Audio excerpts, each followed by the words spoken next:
വിവാദ വിഷയങ്ങളിൽ LDF യോഗത്തിലെടുക്കേണ്ട നിലപാട് ചർച്ച ചെയ്യാൻ CPI സംസ്ഥാന എക്സിക്യൂട്ടീവ് യോഗം അല്പസമയത്തിനകം.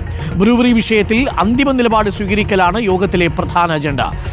റഹീസ് റഷീദ് ചേരുന്നു കൂടുതൽ വിവരങ്ങളുമായി. റഹീസ് റഷീദ്, MN സ്മാരകത്തിൽ ചേരുന്ന LDF യോഗത്തിൽ എന്ത് വിഷയങ്ങളാണ്, ഏതൊക്കെ കാര്യങ്ങളിലാണ് സമ്മർദ്ദം ചെലുത്തേണ്ടത് എന്നതായിരിക്കുമല്ലോ ഇന്നത്തെ എക്സിക്യൂട്ടീവ് യോഗം പ്രധാനമായും ചർച്ച ചെയ്യുക.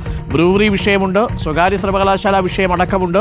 ഈ വിഷയങ്ങളിലൊക്കെ CPIയുടെ നിലപാട് എന്തായിരിക്കും എന്നുള്ളതായിരിക്കില്ലേ ഇന്ന് പ്രധാനമായും ചർച്ച ചെയ്യുക? റഹീഷ്. അരുൺ, സ്വാഭാവികമായും CPIയുടെ നിലപാട് മറ്റന്നാൾ ചേരുന്ന LDF യോഗത്തിൽ എടുക്കുന്നതിന് വേണ്ടി, അന്തിമ നിലപാട് എടുക്കുന്നതിന് വേണ്ടിയുള്ള ഒരു യോഗമായിരിക്കും ഇന്ന് അല്പസമയത്തിനകം സംസ്ഥാന കമ്മിറ്റി ഓഫീസായ MN സ്മാരകത്തിൽ ചേരുക.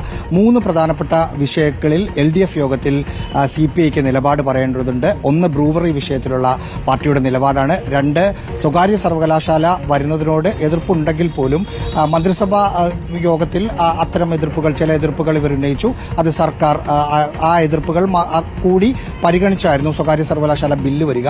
സ്വാഭാവികമായും നിയമസഭയിൽ 3-ാം തീയതി ബില്ല് വരുമ്പോൾ അതിന്മേൽ ചർച്ചയുണ്ടാകും. ആ ചർച്ചാ സമയത്ത് എന്ത് നിലപാടായിരിക്കും മന്ത്രിമാരടക്കമുള്ള ജനപ്രതിനിധികൾ എടുക്കേണ്ട എന്ന കാര്യം ചർച്ചയാക്കണം. മറ്റൊന്ന്, ഈ കിഫ്ബി വഴി നിർമ്മിക്കുന്ന റോഡുകൾക്ക് ടോൾ പിരിക്കുന്നതുമായി ബന്ധപ്പെട്ട കാര്യങ്ങൾ അടുത്ത LDF യോഗത്തിൽ വരികയാണെങ്കിൽ അതിനകടുത്ത് എടുക്കേണ്ട നിലപാടുകൾ ചർച്ചയാവും. എന്തായാലും ഈ 3 കാര്യത്തിൽ ഒരു വ്യക്തത CPIയുടെ കാര്യത്തിൽ ഇന്നുണ്ടാകും. ഒപ്പം ഏതാണ്ട് 10-25 വർഷത്തിന് ശേഷമാണ് MN സ്മാരകത്തിൽ മറ്റന്നാൾ LDF യോഗം നടക്കാൻ പോകുന്നത്.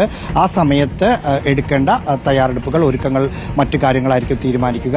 ഇതിനിടയിൽ ഇന്നോ നാളെയോ CPI സംസ്ഥാന സെക്രട്ടറി ബിനോ വിശ്വവും CPM സംസ്ഥാന സെക്രട്ടറി MV ഗോവിന്ദനും തമ്മിൽ കൂടിക്കാഴ്ച നടത്തി ഈ വിഷയത്തിൽ ഒരു രമ്യതയിലെത്താനുള്ള ഒരു സാധ്യതയും കാണുന്നുണ്ട്. അരുൺ.